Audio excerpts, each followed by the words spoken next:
Assalamualaikum warahmatullahi wabarakatuh. Halo teman-teman. Di video kali ini saya akan membahas tentang biografi Georg Friedrich Bernhard Riemann. Sebelum saya membahasnya, perkenalkan, nama saya Zubair Husain. Saya dari Universitas Negeri Manado, jurusan Matematika. Alasan saya membuat video ini karena untuk memenuhi tugas besar mata kuliah Sistem Geometri. Oke.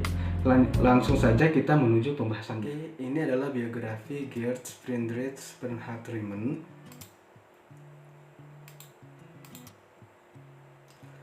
Awal tahun, Riemann lahir pada 17 September 1826 di Brennwitz, sebuah desa dekat Danneberg di Kerajaan Hannover.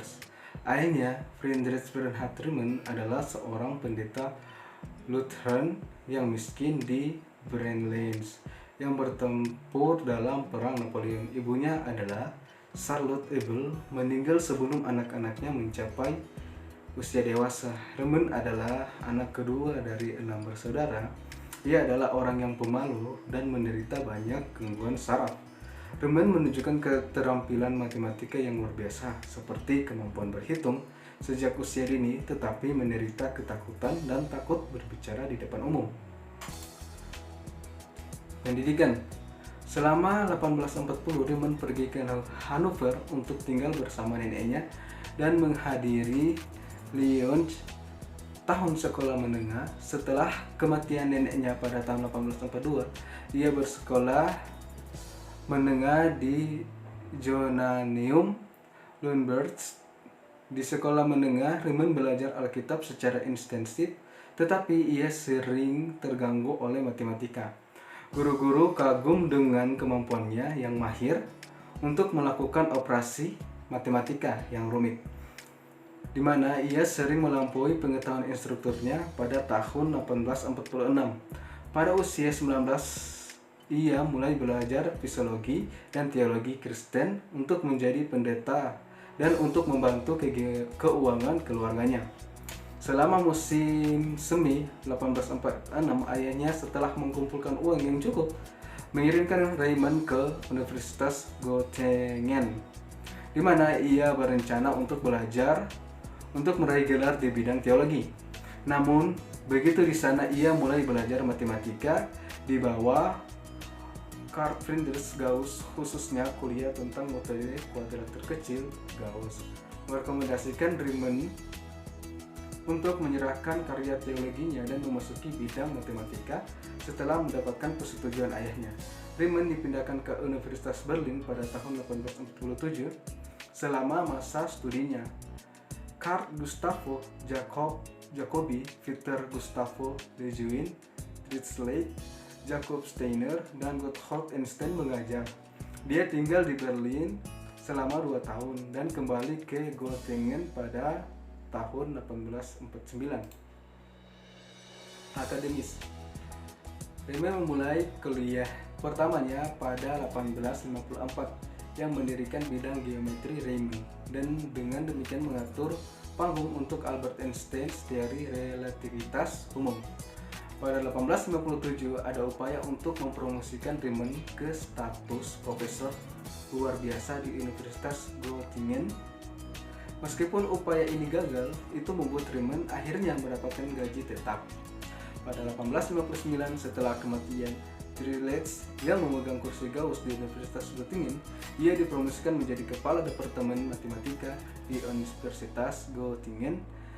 Dia juga orang pertama yang menyarankan panggung dimensi yang lebih tinggi dan dari hanya 3 atau 4 untuk menggambarkan realitas fisik. Pada 1862, ia menikahi seorang gadis, yaitu Alice Scott, dan mereka memiliki seorang putri. Keluarganya Protestan dan kematian di Italia. Batu nisan Riemann di Banzolo di Piedmont, Italia. Riemann melarikan diri dari Göttingen ketika pasukan Hannover dan Prussia bentrok di sana pada tahun 1866. Ia meninggal karena TBC selama perjalanan ketiganya ke Italia di Selacca, sekarang sebuah dusun Verbania di Nanau Maggiore. di mana dimakamkan di pemakaman di Bangzolo, Verbania.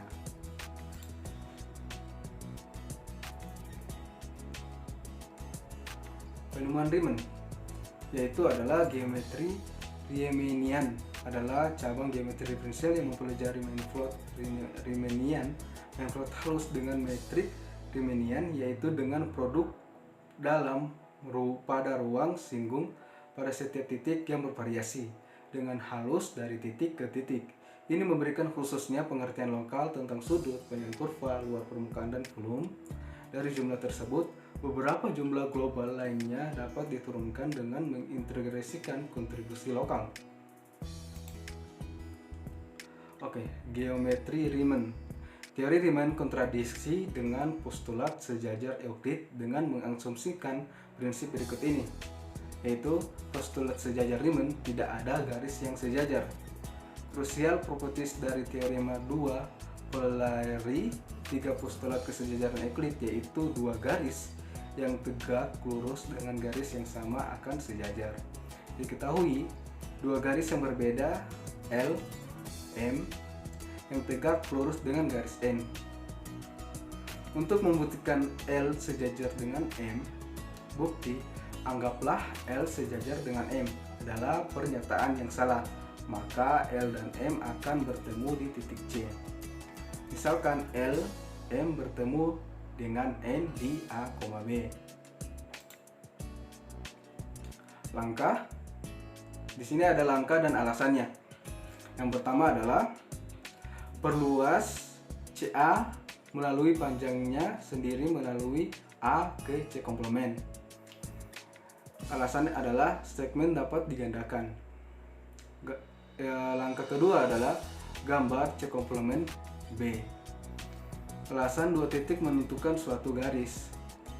Langkah ketiga adalah segitiga ABC kongruen dengan segitiga ABC komplement.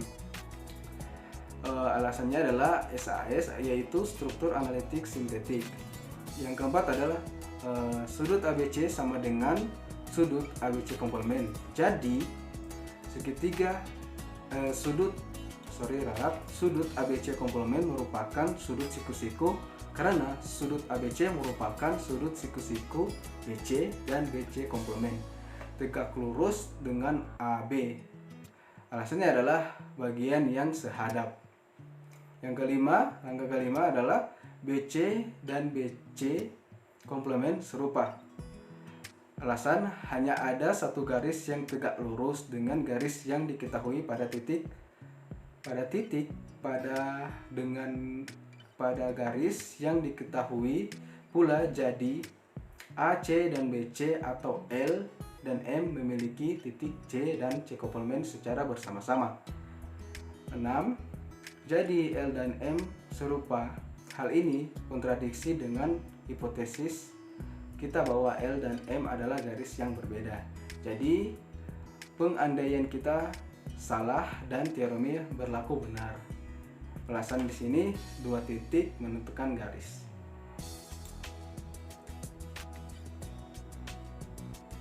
Oke, itu adalah biografi saya tentang Bernhard Riemann. Jika banyak kesalahan, saya mohon maaf. Terima kasih telah menonton video saya.